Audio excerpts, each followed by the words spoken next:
Dear students, this is Praveen Agarwal from BV Department RMT Chandosi. Welcomes you in today's lecture. We are going to start the new concept today from unit number 3rd. This is the transportation problem. What is transportation problem? Before discussing it, let us have a look at the concept of transportation. Transportation means shipping items from one place to the another place.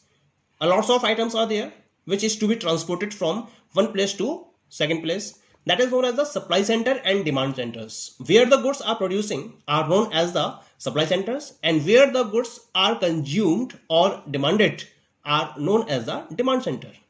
So there is a need to transport the goods from different supply centers to different demand centers. Let us discuss about one of the organization which is having different routes for transporting its goods from different demand centers, from different supply centers to different demand centers. So there is a cost involved in each and different routes. Here the organization has to select those particular routes which can minimize the total cost or minimize the total time for the organization. Such a particular route cannot be gotten in a very easy way. This particular problem can be solved with the help of the linear programming. And in linear programming, this particular concept is solved with the help of transportation problem.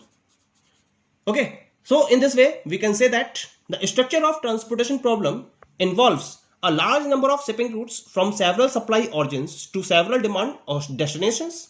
The objective is to determine the number of units of a commodity that should be shipped from an origin to a destination in order to satisfy the required quantity of goods or services at each destination center. This should be done with that limited quantity of goods or services available at each supply at the minimum transportation cost or time. So the objective of the organization is to minimize its transportation cost, because organization is having limited resources, or you can say that limited goods or services, and this particular limited goods or services the organization want to supply at different demand centers. Okay, so this is done with the help of the transportation problem. Now come to the easiest definition. The study of transportation problem helps to identify optimal transportation routes along with units of commodity to be shipped in order to minimize total transportation cost. It means that with the help of transportation problem, we can identify that how much units must be transported from different supply centers to different demand centers, and in this way we can determine that what will be the minimum total transportation cost. Clear? So this is the concept of transportation problem. Now let us discuss the next topic. This is the transportation algorithm. Means how that particular problem is solved. In reference of that, we have a process. The algorithm for solving to a transportation problem may be summarized into the following steps. So what are those steps? Let us discuss those steps. These are the steps. I have divided these steps into four steps. The first one is formulate the problem and arrange the data in the matrix form. Actually, in this step, you are given a problem in relation to the transportation. What you have to do? You have to identify the data and you have to arrange that particular data in the matrix form. Yes, in the matrix form. It is not solved in the linear form as in the graphical method. Because in graphical method, there were involved only two variables, x1 and x2. But when we are talking about the transportation problem, then there is an involvement of so many variables, x1, x2, x3, x4, x5, x6 up to xn. It can be arranged in the linear in the linear programming equations, but so many equations are there. Constraints are there and they are in the form of demand and supply. But the problem is that so many variables, the problem become very complicated. So it cannot be solved with the help of graphical method or simplex method. So easiest form has been searched by the OR specialist, and the matrix form has been designed in order to solve the transportation problem. This is the very first step. Second step is obtain an initial basic feasible solution. This is the point. After arranging the data in the matrix form, we use different type of methods so that we can find the initial basic feasible solution. This is not the optimum solution.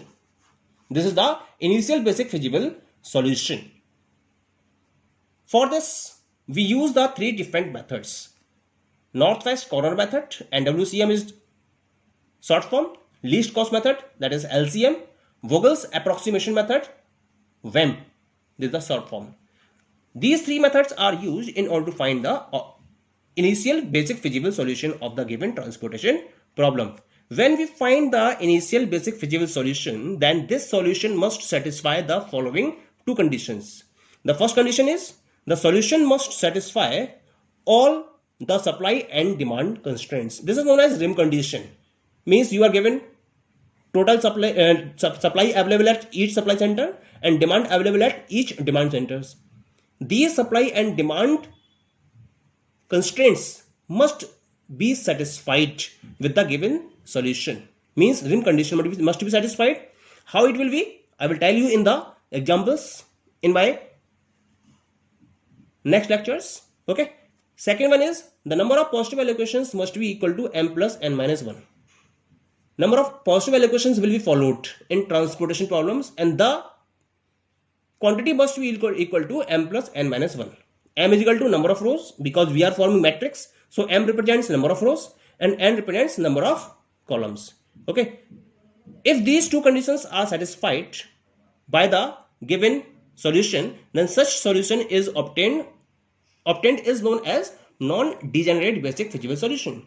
And if this is not so, then the solution is known as degenerate solution. Then we follow the further steps if the solution is degenerate. Otherwise, we follow the optimal solution. Okay, in the third step. Step third. Test the initial solution for optimality by using modified distribution MODI method. Once you have identified the initial solution, then you move towards the optimum solution, and this optimum solution is obtained by using the MODI method. MODI. MO stands for modified and DI stands for distribution. So this is modified distribution method. After getting the optimum solution, we move to the step 4. We update the solution by repeating step 3. It means that if you are looking any of the change in the environmental factors, then according to the change in these environmental factors, the solution is updated by repeating step 3 again and again. And in this way, we obtain the optimum solution of the given transportation problem. Thank you.